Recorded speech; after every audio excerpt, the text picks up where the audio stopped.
ఒక్కసారి కొమ్మూరి గోల్డ్ కి కాల్ చేయండి. తాకట్లో ఉన్న మీ బంగారాన్ని విడిపించి మార్కెట్ ప్రైస్ కి వాళ్ళు కొనుక్కుని మిగతా డబ్బులు మీకు ఇచ్చేస్తారు. హలో అండి, అందరికీ నమస్కారం. ఎన్నికలు జరిగింది 5 రాష్ట్రాల్లో అయినప్పటికీ కూడా అందరి చూపు బెంగాల్ మీదే. బెంగాల్లో బీజేపీ గెలుస్తుందా లేదా, ఈసారైనా మమతా బెనర్జీ ఓడిపోతుందా లేదా. మామూలుగా ఏ రాష్ట్ర ఎన్నికలైనా సరే ఆ రాష్ట్రంలో ఉన్న వాళ్ళకే ఎక్కువ టెన్షన్ ఉంటుంది. కానీ బెంగాల్ విషయంలో దేశమంతా టెన్షనే.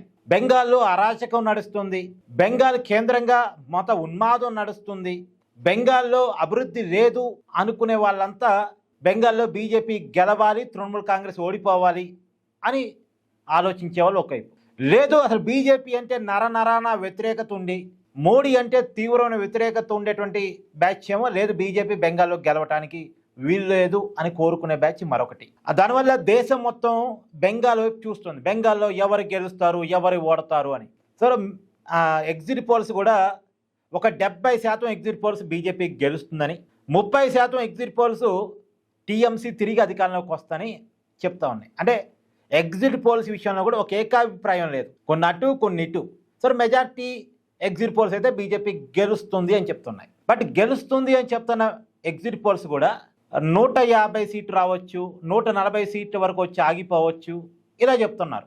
చాలా అతి కొద్ది సర్వేలు మాత్రమే 170 బీజేపీకి వస్తాయని, 200కి పైగా బీజేపీకి వస్తాయని ఇది ఒక సర్వే చెప్పినట్టుంది. సరే, నేనే ఇక్కడ చెప్పదలుచుకున్న పాయింట్ ఏంటంటే రియల్ బెంగాల్ సిచ్యువేషన్ ఏంటి, ఎవరు చెప్పని ఒక కీలకమైనటువంటి పాయింట్ మీకు చెప్పే ప్రయత్నం చేస్తాం. వాస్తవానికి వీళ్ళందరూ ఎగ్జిట్ పోల్స్ ఇచ్చేదానికంటే ముందే మనం బెంగాల్ మీద మన ఛానల్లో అనేక రకాల వీడియోలు చేస్తున్నాం. ప్రతి వీడియోలో మనం చెప్పింది ఒకటే, బెంగాల్లో బీజేపీ పెరిగిన మాట వాస్తవం, తృణమూల్ కాంగ్రెస్ తగ్గిన మాట వాస్తవం. తృణమూల్ కాంగ్రెస్ 210కి పైగా సీట్లు గతంలో ఉండే, అవి అన్ని బాగా తగ్గుతాయి. బీజేపీకి గతంలో 77 సీట్లు ఉన్నాయి, అవి పెరుగుతాయి.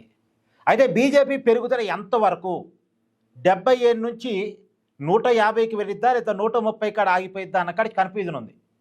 బీజేపీ పెరిగింది, తృణమూల్ కాంగ్రెస్ తగ్గింది, ఇక్కడ ఎవరికీ భిన్నాభిప్రాయం లేదు. కానీ బీజేపీ పెరిగింది, అధికారం వచ్చేంత పెరిగిందా, అధికారానికి దగ్గరగా వచ్చి ఆగిపోయిందా ఆ పెరుగుదల అనేది, ఇక్కడ చిన్నపాటి కన్ఫ్యూజన్. బీజేపీ స్ట్రాటజీలు వర్కౌట్ అయ్యాయి, బీజేపీ హామీలు వర్కౌట్ అయ్యాయి, బీజేపీ తరహా క్యాంపెయినింగ్ వర్కౌట్ అయింది, అమిత్ షా వ్యూహాలు బాగా పనిచేశాయి, అంతా బాగుంది. బీజేపీ పెరిగింది, తృణమూల్ కాంగ్రెస్ మీద వ్యతిరేకత చాలా క్లియర్ కనపడుతుంది. కాకపోతే అది ఎంత, ఇది అక్కడే చిన్నపాటి కన్ఫ్యూజన్ ఉంది. కాకపోతే ఎవరూ చెప్పని ఒక పాయింట్ ఏంటంటే, ఎగ్జిట్ పోల్స్ కూడా చెప్పలేకపోతున్నా, నేషనల్ మీడియా కూడా చెప్పలేకపోతున్న ఒక పాయింట్ ఏంటంటే, బెంగాల్ మీద బీజేపీకి ప్లాన్ బి ఉంది. అందరూ ప్లాన్ ఏ ఏంది, డైరెక్ట్గా అధికారాన్ని సంపాదించుకోవటం. డైరెక్ట్గా అధికారం వస్తుందని బీజేపీ ఆశ, ఆలోచన. 170 సీట్ల వరకు బీజేపీకి వస్తాయి అనేది వాళ్ళ ఆలోచన, వాళ్ళ ఆశ. సరే, అది ప్లాన్ ఏ. అధికారం వస్తే వెల్ అండ్ గుడ్, తిరుగులేదుగా.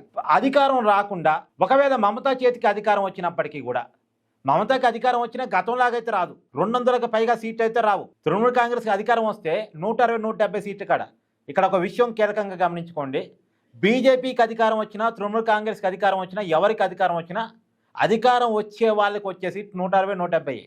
ఎవరికైతే అధికారం రాదు వాళ్ళు 130 కాడ ఏమైనా ఆగిపోతారు, అంతే తప్ప అక్కడ వారు వన్ సైడ్ లేడు. ఎవరికి 200కి పైగా సీట్లతో అధికారం వచ్చేదైతే లేదు. సో తృణమూల్ కాంగ్రెస్కి అధికారం వచ్చిన మ్యాజిక్ ఫిగర్ కంటే ఒక 20 సీట్లు 25 సీట్లు ఎక్కువ సంపాదించి అధికారం రావటం తప్ప గతంలాగా 200 సీట్లకు పైగా గెలిచే పరిస్థితి అయితే లేదు. సో ప్లాన్ బి కింద బీజేపీ అనుకుంటుంది ఏంటంటే, మహా అంటే ఒక 25 సీట్లతో తృణమూల్ కాంగ్రెస్ గెలిచింది అనుకోండి, ఆ 25 మంది ఎమ్మెల్యేలని, అంటే తృణమూల్ కాంగ్రెస్కు 170 మంది ఎమ్మెల్యేలు ఉన్నారనుకోండి, మ్యాజిక్ ఫిగర్ 148.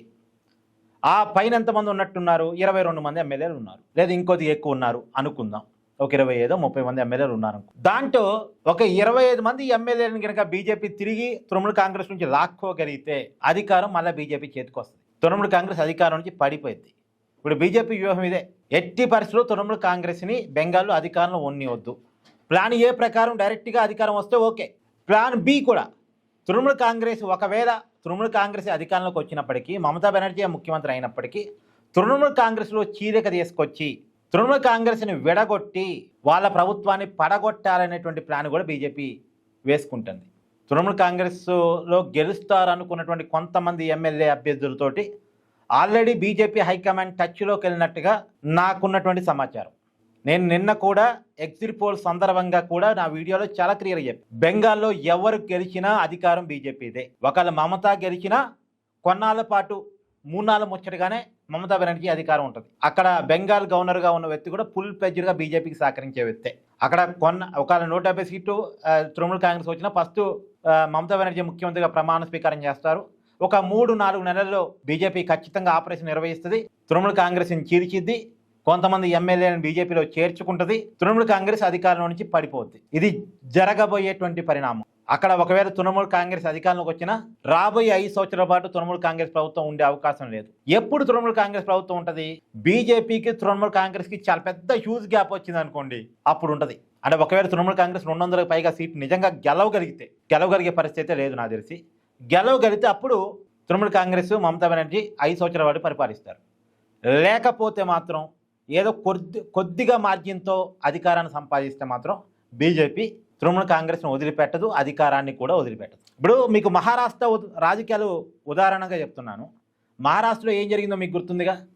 శివసేనని చీల్చారు, శరద్ పవార్ పార్టీని చీల్చారు, శివసేనని సిండే అనే వ్యక్తి ద్వారా చీల్చారు. సీనియర్ నాయకుడు శివసేన పార్టీలో ఆయన్ని చీల్చారు. శివసేన పార్టీ అసలు శివసేన పార్టీ ఎవరిదంటే ఇప్పుడు షిండేదే శివసేన పార్టీగా అన్నట్టు మారిపోయింది. ఉద్ధవ్ థాకరేది అసలు శివసేన కాదు, అది ఉద్ధవ్ శివసేనగా మారిపోయింది. ఇక్కడ కూడా అంతే. తృణమూల్ కాంగ్రెస్ పార్టీని ఖచ్చితంగా చేర్చడానికి అవకాశం ఉంది. మహారాష్ట్రలో గతంలో బీజేపీ ఎలాంటి ఫార్ములాని అనుసరించిందో బెంగాల్లో అలాంటి ఫార్ములాని అనుసరించేటువంటి అవకాశం చాలా క్లియర్గా కనపడుతూ ఉంది. మళ్ళీ చెప్తున్నా, ప్లాన్ ఏ ప్రకారం డైరెక్ట్గా 148 సీట్లకు పైగా అంటే మ్యాజిక్ ఫిగర్ కంటే పైగా సీటు సంపాదించి అధికారంలోకి రావటం. ప్లాన్ బి ప్రకారం అధికారం తృణమూల్ అయినా సరే తృణమూల్ కాంగ్రెస్ పార్టీ నుంచి అధికారం రావటం. ఇది దీని మీద మీ అభిప్రాయాన్ని కామెంట్ చేయండి.